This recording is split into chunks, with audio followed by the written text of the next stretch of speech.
علیہ وسلم سب سے اعلیٰ و اولیٰ، بولو تمہیں پہ ساری ذمہ داری ہے، سب سے اعلیٰ و اولیٰ ہمارا نبی، دونوں عالم کا دولہا ہمارا نبی، اور سارے اچھوں میں اچھا، سمجھیے جسے ہے ان اچھوں سے اچھا ہمارا نبی، سارے اونچوں میں اونچا، سمجھیے جسے ہے ان اونچوں سے اونچا ہمارا نبی۔ حضرات محترم، شاعری اس دنیا میں ایک زمانہ قدیم سے کی جا رہی ہے، مگر اردو شاعری میں جو میرے اعلیٰ حضرت نے کمال حاصل کیا ہے وہ دنیا میں اب تک کسی کو حاصل نہ ہوا ہے۔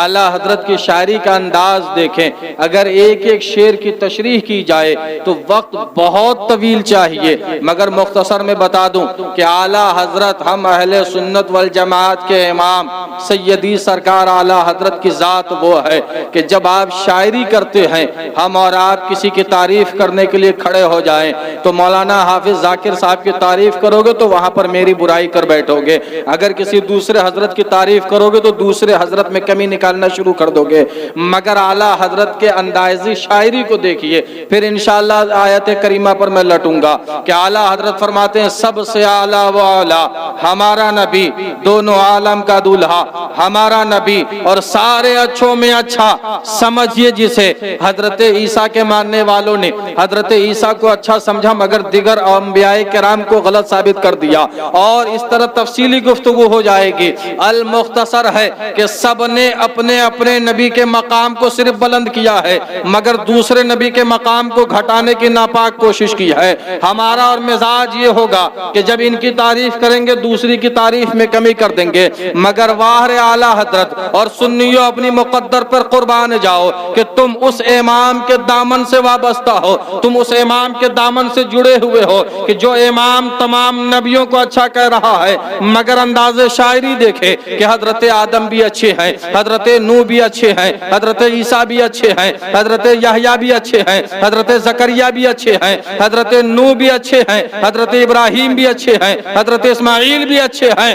المختصر 1 لاکھ 2 لاکھ کم بیش پیغمبران اسلام اس دنیا میں تشریف لائے ہیں، سب کا مقام بلند ہے، سب کا مقام بالا ہے، مگر ان بلند و بالا مقام میں اگر کسی کا مقام بلند ہے تو میرے مصطفیٰ کا ہے، اگر کسی کا مقام بلند ہے تو میرے نبی کا ہے۔ اعلیٰ حضرت فرماتے ہیں سب سے اعلیٰ و اولیٰ ہمارا نبی، دونوں عالم کا دولہا ہمارا نبی، اور سارے اچھوں میں اچھا، سمجھیے جسے ہے ان اچھوں سے اچھا ہمارا نبی، اور سارے اونچوں میں اونچا، سمجھیے جسے سب نبی اونچے ہیں۔ یہاں پر ایک عقیدہ سن لو، یہ مائک تمہارے سر پہ گرے گا، ہم بہت بیکار مولوی ہیں، بچوں سے پیار بہت کرتے ہیں مگر جو بچے بدماشی کرتے ہیں ان کو مارتے بھی بہت ہیں، ٹھیک ہے، ایک دم خاموشی کے ساتھ عقیدہ سنیں۔ جتنے بھی پیغمبر، ہاں ملاشف ختم ہو رہا ہے، آپ لوگ گھبرائیے نہیں، جتنے بھی پیغمبران اسلام اس دنیا میں تشریف لائے ہیں ان سب پر ہمارا ایمان ہے نا، وہ سب نبی ہیں، وہ سب رسول ہیں، ان کی عزت ہماری ذمہ داری ہے، ہمارا فرض ہے، ہمارے ایمان کا حصہ۔ کسی ایک نبی کی بھی برائی یا ان کی بے ادبی ہم برداشت نہیں کر سکتے، یہ عقیدہ ہونا چاہیے، ہے نا، مگر ان تمام نبیوں میں سب سے اعلیٰ مقام میرے نبی محمد رسول اللہ کا ہے نا۔ شاعری میں عقیدہ بھی سمجھے، اعلیٰ حضرت کے جو اشعار ہیں یہ قرآن کی ترجمانی، قرآن کی ترجمانی ہے۔ میں ایک بات کہہ کے، بہت بہترین بات، کہ دنیا کی ساری کتابیں اٹھا کر پڑھو، 1 سے 2 بار، 2 سے 4 بار، 4 سے 6 بار پڑھو گے بور ہو جاؤ گے، اس کتاب کو پڑھنے کا من نہیں کرے گا،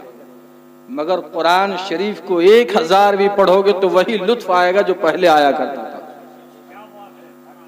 قرآن شریف کو 1000 بار بھی پڑھو گے تو وہی لطف آئے گا، پڑھو گے تو لطف آئے گا نا، صرف گھر میں سجانے سے لطف نہیں آتا، گھر میں سجانے سے لطف نہیں آتا، پڑھنے سے لطف آتا، پڑھنے سے مزہ آتا،